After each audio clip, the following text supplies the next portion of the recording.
Okay, well, welcome back to the summit. It's my pleasure to introduce Karri Flatla. Hi, Mario. Yeah, you got to talk, otherwise the camera won't go Yeah. on you. The thing is, once you get me talking, I'll never shut up. So I'm just Yeah. going to let you talk first. Well, you're like any other typical realtor, so no problem. Yeah. So that's great. No, I'm happy you're here. And Karri is up in Lethbridge, Canada. She's with Remax Real Estate Lethbridge. Did I get it right? Yes. In Alberta. In Alberta. And Alberta. Cool. Yeah. And Karri is also part of the Canadian contingent here at the summit. So you're representing Canada. Yay. I don't have my Canadian flag, but I have my red shirt on. So. Well, that's great. Well, that's great. So like we talked about, it's going to be pretty simple, like we're having a cup of coffee, and you're going to share 3 tips with how to help a realtor with their business. And then at the end, I do have a bonus question I haven't told you about. And so we'll You're do going to that. make me nervous. Exactly. I'll spring it on you at the very Okay. end. So I'll let you roll with it, and I'll ask questions and, kind of go from there. Okay, sounds good. I have lots of things to say, but I picked the topic I'm probably the most passionate about as a realtor. And I gave it a bit of a title just to explain it, but what I want to talk about is that if you want to be successful in real estate, it's not about the top line. It's actually about being a top shelf realtor. And I have 3 broad categories or tips about what that means and how to make that a reality. So when I say it's not about the top line, what I'm really saying is that I think in real estate and in real estate culture among realtors, we focus a great deal on that top line. What's your volume? What were your gross commissions? That's how all the awards are set up in the brokerages, who grossed the most money. But I don't think in our real life on the ground and really out in the business world, the top line really is only one metric out of many to explain your success. So you could gross $300,000 in commission, but if you only paid yourself $100,000, is that a successful business?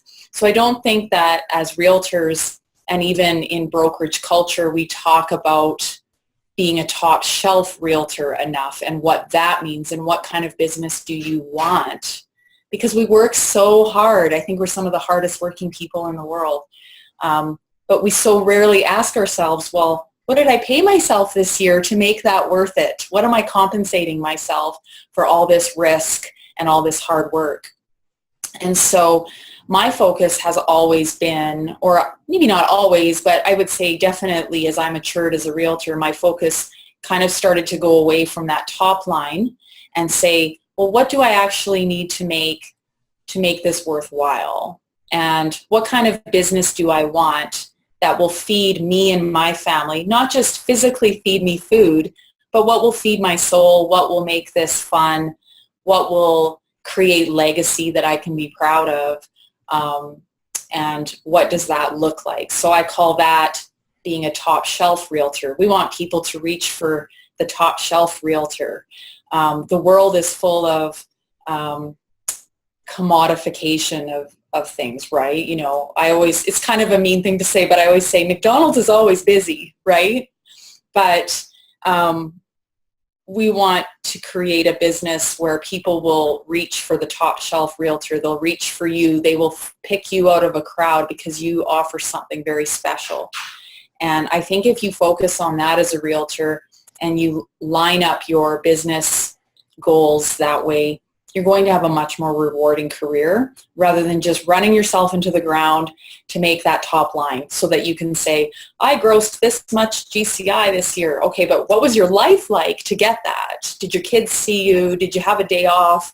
Did you do things that were meaningful to you? Did you work with clients that you like? Because it's such an intense, personal, relationship-based business. So that's really the focus of what I wanted to talk about. And I have 3 main tips, I think, that can help that become a reality for realtors.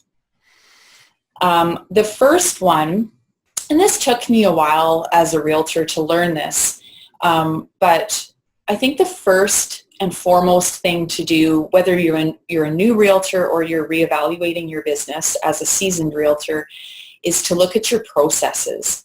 I see a lot of realtors that are running helter-skelter. They jump in their car every time the phone rings. The clients are running the show, basically. And if you don't have your own process that you feel really comfortable with and it's defined, whether on paper or in your business plan or however you do it, it's very hard to have control of your business. The clients will run your business. And we love our clients, but that's not what they're paying us for. They're paying us to be the expert. If I go to the doctor, I hope he's in charge. I hope he has a defined process for getting the job done and helping me feel better. So if we don't have a defined process in our business for working with buyers, if we don't have a defined process for working with a seller, I think our clients will, first of all, pick up on that. It creates chaos for you and your client, which isn't fair. And you will have less confidence because you don't have this nicely defined process to fall back on. Now, that doesn't mean you should be rigid. I think everybody is human. Our clients are different. There's never the same situation twice in real estate, but it's your defined process that helps everyone to feel safe and comfortable. You can fall back on that when you're having challenges with a client or with a deal. So having a defined process is super important. And once I did that in my own business, everything started to feel a lot better and more relaxed because I wasn't feeling panicked every time I was going in to meet a new client or a new prospective client. I felt really comfortable because I had my process behind me to fall back on, and it really shows to your client that you're a professional. I think where realtors fall down the most and are still falling down even in 2015 is with buyers especially. We really see even the top line realtors not following a defined process with their buyers. An interesting trend in Alberta, and I think this is starting to happen in the United States, is in 2014, our real estate council moved us to mandatory buyer brokerage agreements. That changed the conversation quite a bit with buyers. Realtors were up in arms about it. They did not like the idea of having to have a written service agreement in place with their buyers. I chose to look at it differently and say, well, I wouldn't list a house without an agreement. Why would I work with a buyer, which takes a lot of physical legwork and hours, without any discussion of an agreement, without any parameters for working together? I think, again, a lot of realtors are running buyers all over the city, doing a lot of work, missing out on time with their family, jetting off to show a house in the middle of maybe a family event because the phone rang and they got a sign call. Really unhealthy way to run your business, not just for you as the realtor, but it's not good for your client either. So when we went to mandatory buyer brokerage agreements, I decided to use that as a selling tool and start doing buyer consultations. So that is now a part of my process. By having that process, the buyer can see that you are now a top shelf agent. Why would they work with anyone else? This person's a professional. She took the time to sit down in her office and answer all my questions and discuss how this process will look. No different than a listing appointment, really. So that's a good example of how process and being confident in your process will really get you more business. I have a joke in the office. I point to the threshold in my office at the door and I say, that's a $5,000 threshold right there. Because as soon as someone walks across that threshold and I get them to sit down with me and talk to me, there's a really good chance that we're going to put them into a home in the next 3 to 6 months. So that would be a great illustration of process leading to profit and a happier business. Yeah, and I think that's really good. And you kind of mention, that we're professionals, just like a doctor, just like a lawyer, just like a CPA. And if you're going to see a doctor, let's say, and you need some kind of medical procedure, You're not just going to have the doctor just go directly to the operating room. Right. They're going to do a consultation. They're And going to you'd be terrified if they did that. Yeah, and we do the same thing sometimes. Somebody says, oh yeah, I want to buy a house in this neighborhood. And I think some of the worst advice out there is, get the buyer in your car, right away. Totally. Yeah, so you need to do that consultation, what I call needs analysis, and that establishes the relationship. And like you said, having a process in place that you know exactly what you do every time you meet a prospective client, it makes you look more professional and confident, and then it helps you keep control of your clients as best you can. Absolutely. And, it's not to say, I want to make a disclaimer here, is that you can color outside the lines a little bit, right? So for example, if it fits with that person I'm talking to on the phone, I might go show them one house, right? And then when we're in the home, I always make sure that I start to establish that I have a process. I offer a consultation to all of my buyer clients. So if you would like to, I would be delighted to work with you, and we can meet at my office and have a consultation and then go help you find a home. So you don't have to be rigid. Then there's other people I talk to on the phone. It's like, I think we'll be meeting in the office first. And especially as a female, I think there's just a lot of reasons to set that tone very quickly with people. Because as we know, buyers have a lot of information at their fingertips on the internet. They're clicking around looking at properties listed by hundreds of different agents. So the process is part consultation, but then show up at that showing prepared. Have a package ready for them. I can't believe how many agents show up to show a house and they have nothing to give that person. I print off the exact same package every single time I go to meet a new buyer, every time. And I keep it in my hand. And if I decide that buyer is someone I don't want to work with, they don't get the package. It doesn't happen very often. But most of the time, it leads to a really nice discussion while we're viewing the home. And I can give them a really nice information package, and it prompts them to think more carefully about who they hire as a realtor. Again, if you do the same thing every time, you start to feel more comfortable, more natural. And you really do look like a professional, no different than a listing appointment. You're not going to, would you dream of going to a listing appointment or to do a market evaluation, I should say, and have nothing to show them and nothing to discuss? You're going to have a bit of a process that you use every time, and it puts people at ease when they see that. I got a call yesterday. Well, we're thinking about moving. Could you do a market evaluation? And I was able to say very comfortably, well, this is how I do it. I'll come see your house. It'll only take 15 minutes. And then I will come back a few days later and we will review your market evaluation. Now the client or the prospective client knows what to expect. They feel comfortable. You're building trust. Maybe your process looks different. It doesn't matter. The point is, have a process, Yeah, no, I think that's good. And you raise one issue. I just want to make a quick point, talking about safety, and especially, like you said, being a woman, but being a man, whenever we get these calls, what I call stranger buyers, we know nothing about them. So we definitely want to have them meet in our office first, meet in a public setting. And my advice here to all the people watching, the summit, they're participating, make sure you look for resources from your local realtor association for safety classes, because it is a real issue out there for us as real estate agents. And, women have been targeted. People unfortunately have been killed. I mean, there was a lady in Arkansas that we all know about. So yeah, and men too. I've heard stories about men being hurt.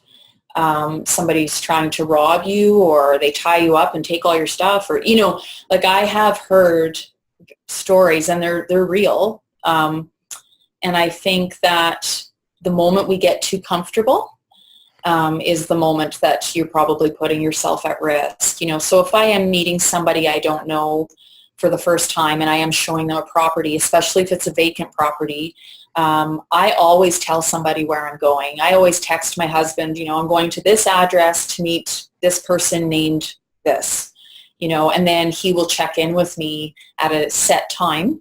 And if I don't text or call him back, he's on the phone right away, right? So just set up different, again, processes so that you just do it every time. And even if you think there's nothing to worry about, just do it every time. We are far too comfortable, I think, in real estate. We're so worried about that next commission check. But nothing is worth your safety, nothing at all. And I can't think of any other business that takes their safety so lightly as in real estate, because we do work individually and alone for the most part. And we should not accept that as, oh, that's just a risk of doing business. We shouldn't accept that. Other industries don't. I'm in a province in Alberta where we have a lot of resource-based industries and a lot of people who work alone out in the field. And all those companies have work alone policies, safety policies, emergency policies. Real estate agents have nothing, for the most part. So I think it's just very important to start having more of those conversations with your brokerage, with other realtors. No, I think that's good. That's good. Okay, and I'll put a couple links up also, because I've been researching this on some safety tips for realtors, and we can have that on Karri's page also. Sure.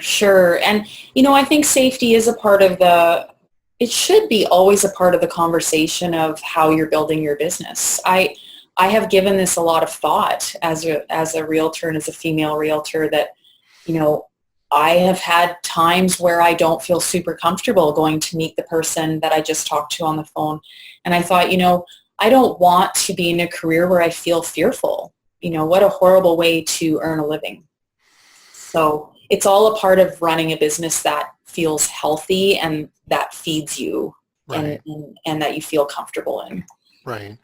And I think the big advantage here, and Karri hits on it, when you have a process, and especially like if you do have safety issues, you just blame it on the process. You say, it's company policy.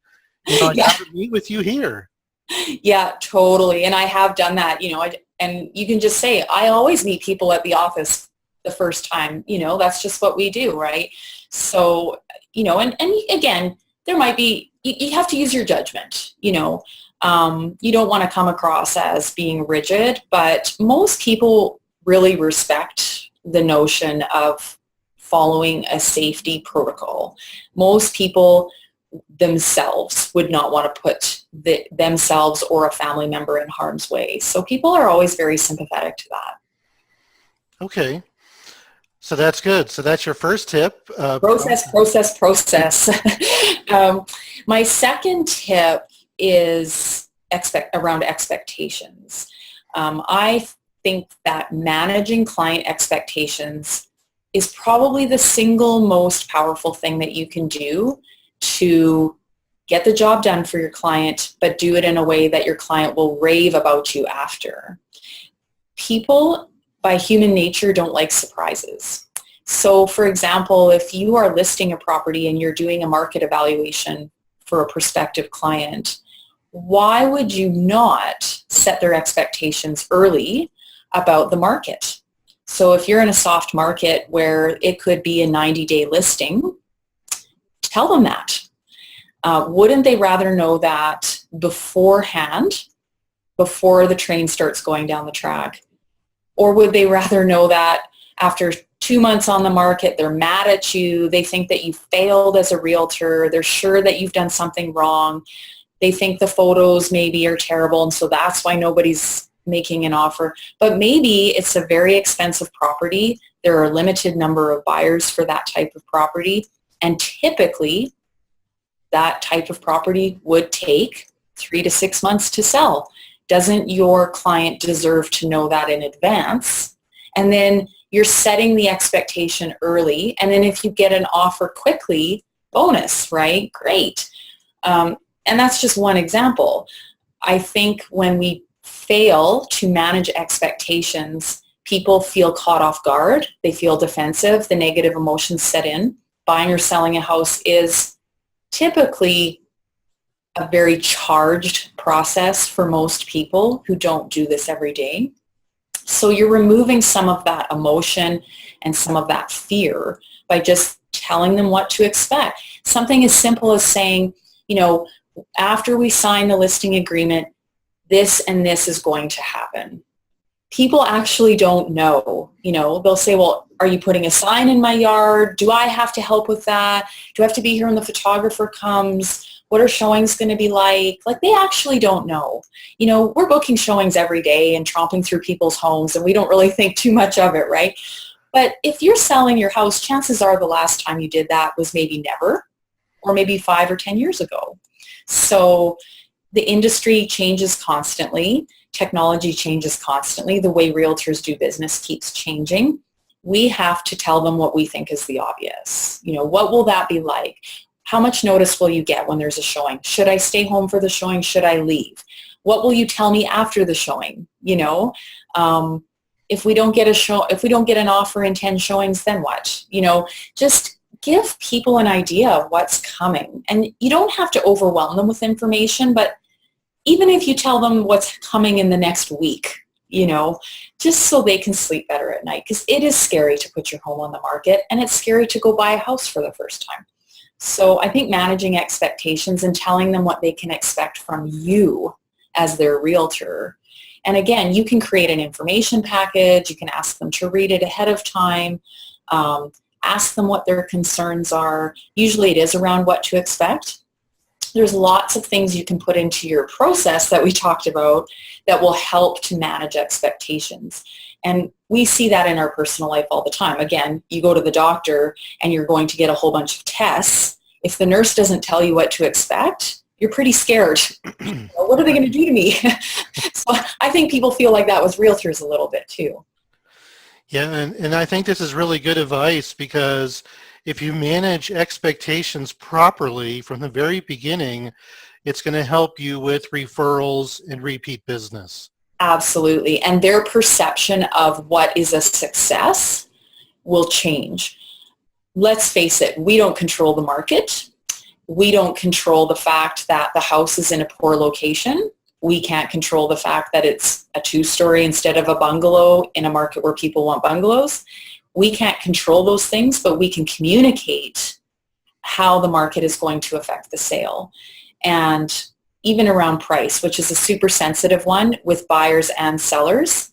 Buyers, the first question out of their mouth is there room to negotiate, right? And the first question out of the seller's mouth is, I want to get this price. Well, maybe their price is way out of whack with the market. So why would you not try to lay the groundwork for reasonable expectations right at the beginning? Yeah, and I was thinking back, you wrote a guest blog on my website, and I kind of think it fits in here where you talked about, don't hold back on giving bad news to your clients. Absolutely. Yeah, and we've all been in that situation, sitting across the table from a homeowner who thinks their home is worth $100,000 more than what the market will bear. If you are not reasonable in setting that expectation, if you're telling them just what they want to hear, you will be to blame when the house doesn't sell. It is, Jennifer Allenoy says, it's all your fault if something goes wrong, right? And it's kind of true. And that's not to be negative. It's just to say that they are putting that much trust and faith in your ability as the realtor. And that's an honor and a privilege. So if they think the house is worth $100,000 more, it's not that you have to be confrontational and say, well, no, that's just never going to work. You offer them the path to success, and say, well, the market is doing this. We think the market will allow for this. Let's try X and or let's try A and have a plan B after 30 days or 10 showings. Then, always look like you're trying to be fair. Always look like you're trying to be open-minded. You don't want to just shut people down either, because that hurts for them. They're feeling vulnerable, to be quite honest. And, you know, sometimes it's just a matter of giving them the evidence they need, depending on their personality, or giving them a reassurance that they need, tapping into their motivation, and then offering them maybe a couple of choices in how to proceed. You know, I always say, let's try this. If it doesn't work, you know, let's be prepared to move in this direction if this doesn't work. You're setting the expectation. You're saying, I'm not sure that the market will allow for this, but if you really want to try this route, we can do that. And I know down in the United States right now, the market is very, very buoyant in most parts of the states. And some of the coaches out there are saying, don't turn down a listing over price, you know, because the market is pretty good. But manage the expectation. Be totally honest with them. I don't feel this price is reflective of buyer expectations. Here's our plan B if it doesn't work, and we have to act quickly. You're just managing the expectations so that they don't call you up in 2 weeks and say, what's going on? You're not doing anything for me. You know, this isn't what I wanted. I'm not getting any offers. But you've had that conversation already, you know, and you always want to set up the transaction for a success and for a happy ending. If you manage their expectations, they're going to, even if you don't sell the house for $100,000 more than market value, you've already told them. And then they're not going to call up a second realtor and say, well, are you going to list my house for that?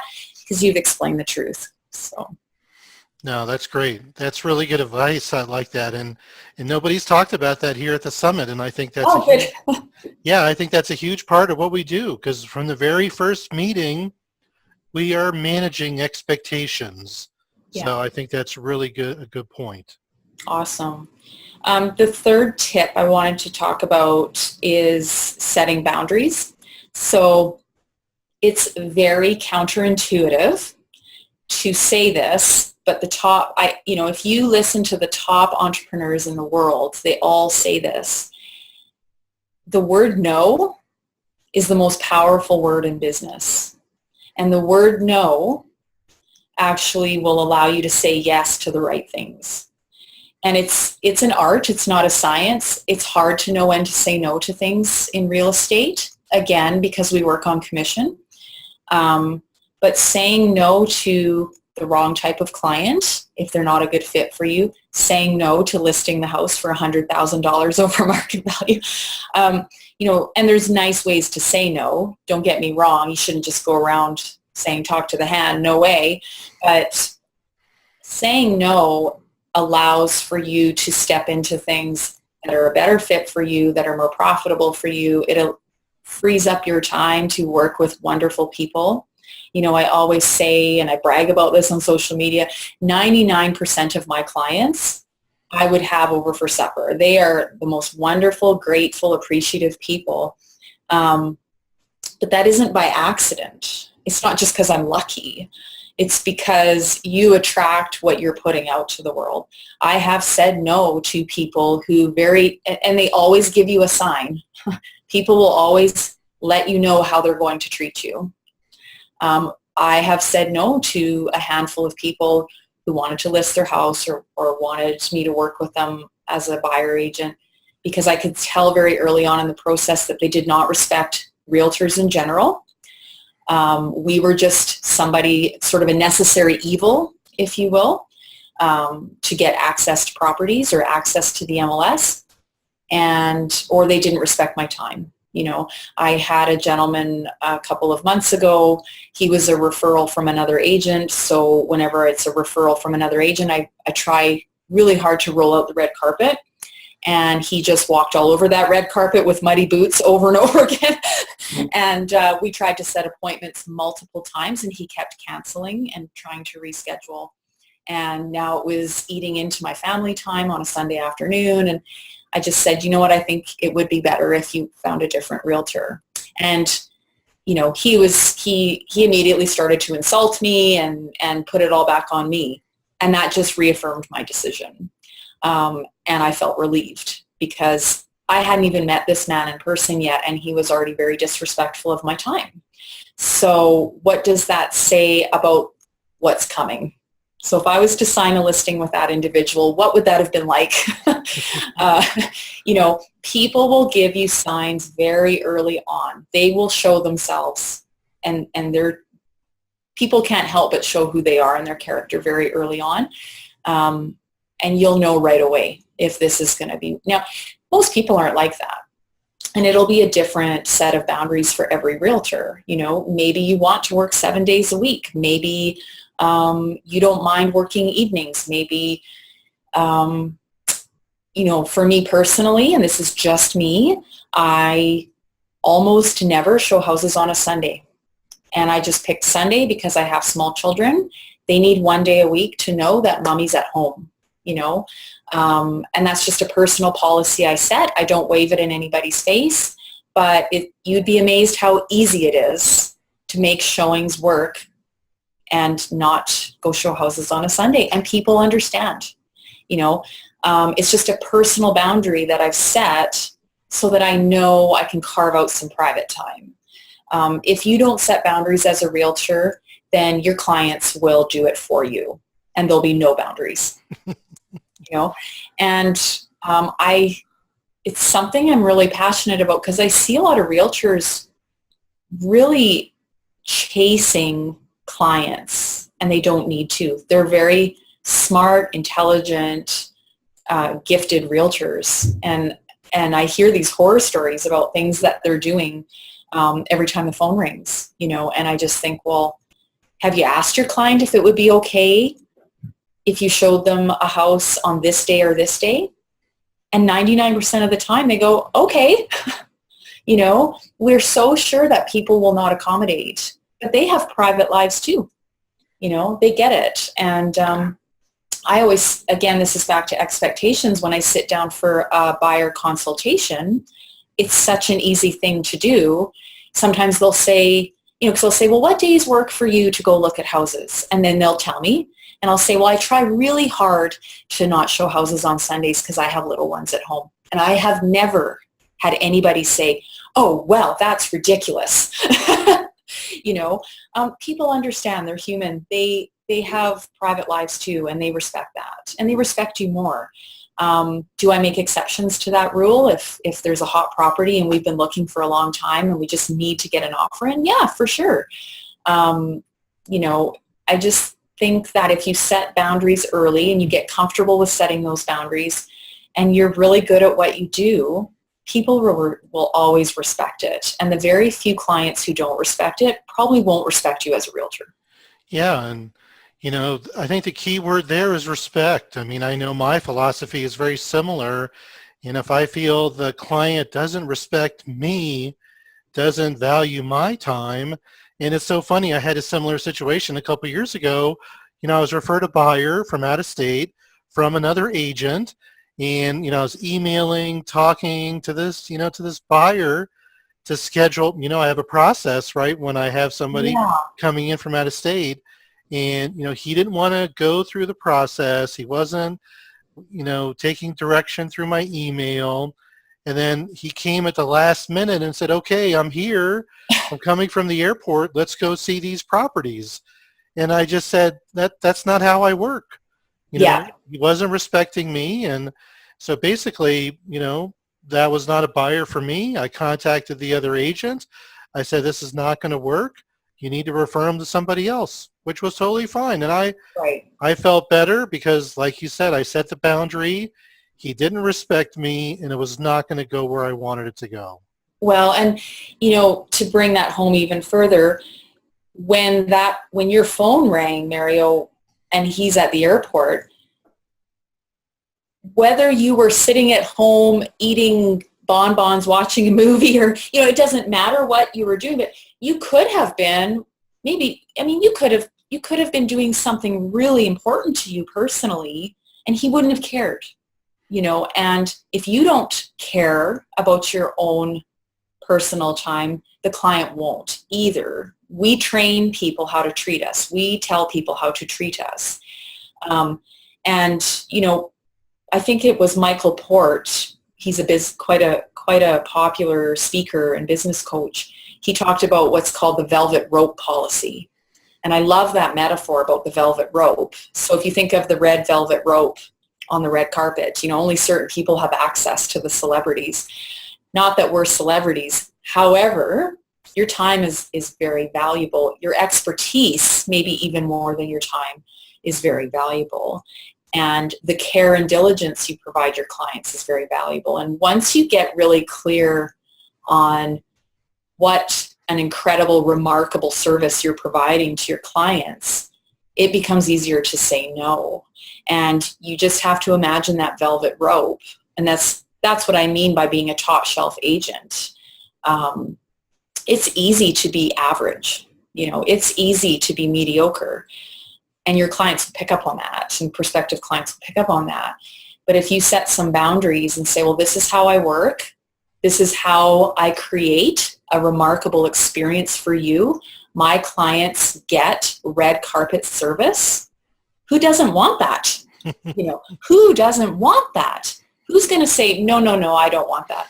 So, but when you know your value, it's very easy to put a velvet rope around that and say, these are the people that get access to what I have to offer, and the other, maybe it's only 5% of the general population, not a good fit, And the excuse I always hear is that, well, they'll just go on to someone else and I miss out on that commission.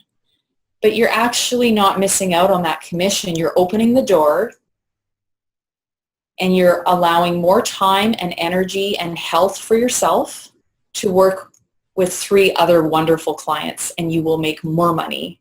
If you say no to the one person who's going to really suck the life out of you, is that good for your business? Is that good for your ability to serve the other amazing clients or prospective clients waiting to hear from you? Because we all know what happens when you're working with the bloodsucker, right? You become depressed and stressed out and disorganized, and they throw your life into chaos, and that hurts your other clients. No, absolutely. And I've been there, you've been there. Oh, I have. It's a difficult situation. And I look at it from opportunity costs, because every individual realtor, every team, you have a certain number of transactions that you can do a year. So if you're an individual agent and if you're doing 25 transactions, let's say, and if you're spending all this time on this client, that could reduce your ability to make that 25, and maybe Right. you end up at 23. And then at the same time, you don't feel good. So I'm a firm believer in setting boundaries. I call it pushback, and it's a process, like you said, but I never feel bad saying no to somebody, because I'm going to get somebody else that's going to be better to work with.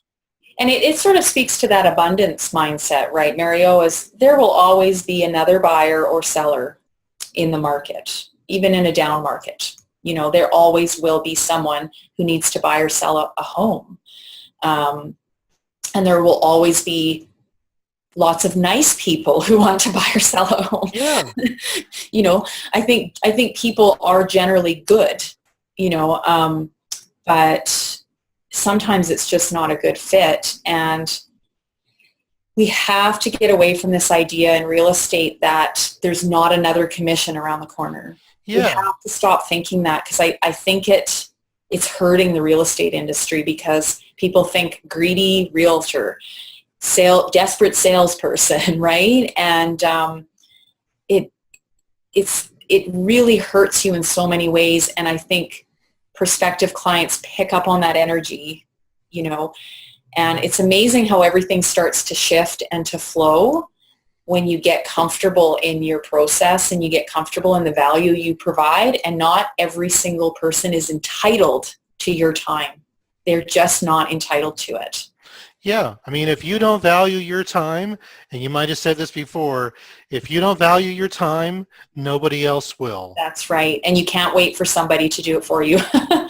The client will take control of everything if you let them. And I would argue most real estate clients actually don't want that role. They want you to take charge, and they want you to be the leader, because they have a life to live. They're going to work every day. This isn't their job.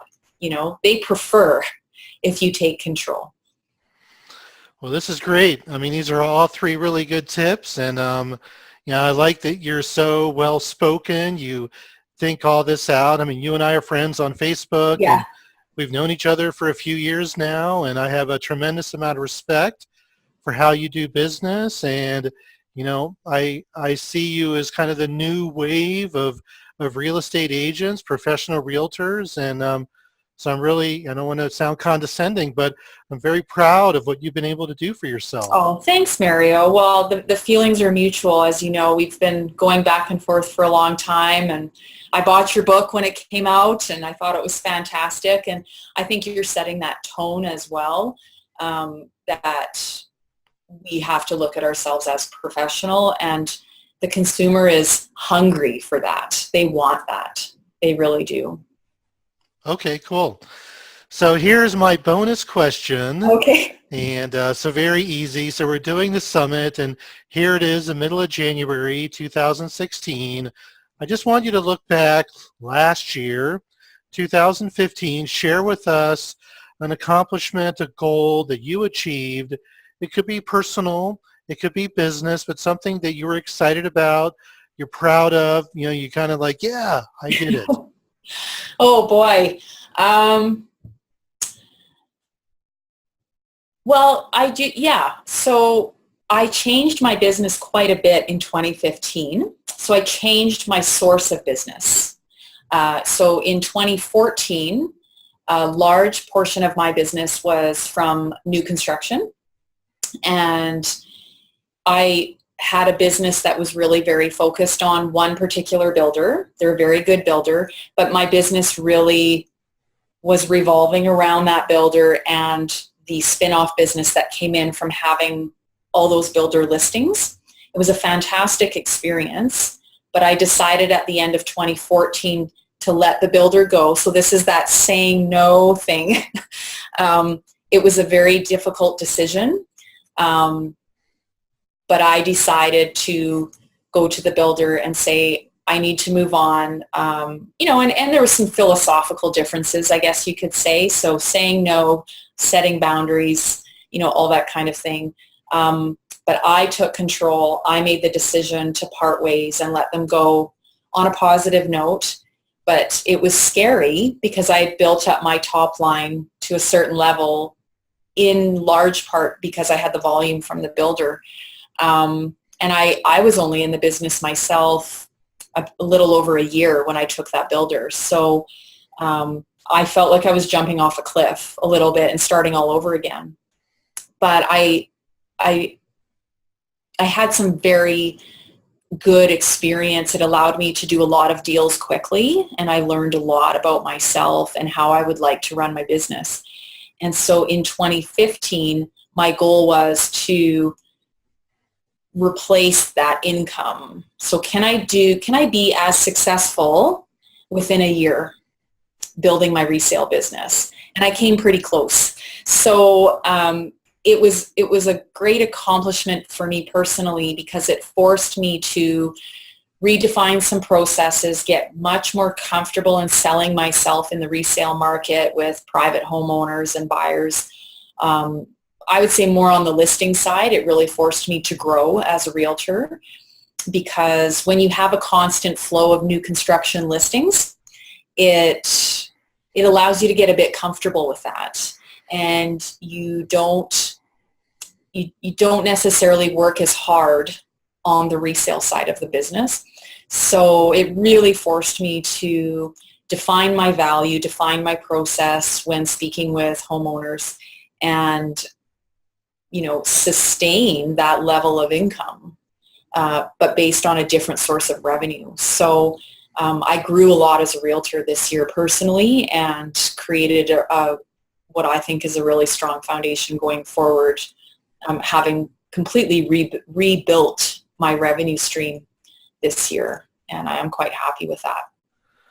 Well, that's good. Well, congratulations. Thanks. So that's good. Yeah, thanks for sharing that because I know a lot of us, we have to look at our business, where it's coming from, and maybe make some shifts. So I think it's good that you did that and that it's working out well for you. Yeah, it's been a really great year, and we're actually in a fairly, not a down market in southern Alberta, but it's not a super buoyant market either. The rest of Alberta is hurting pretty bad right now with low oil.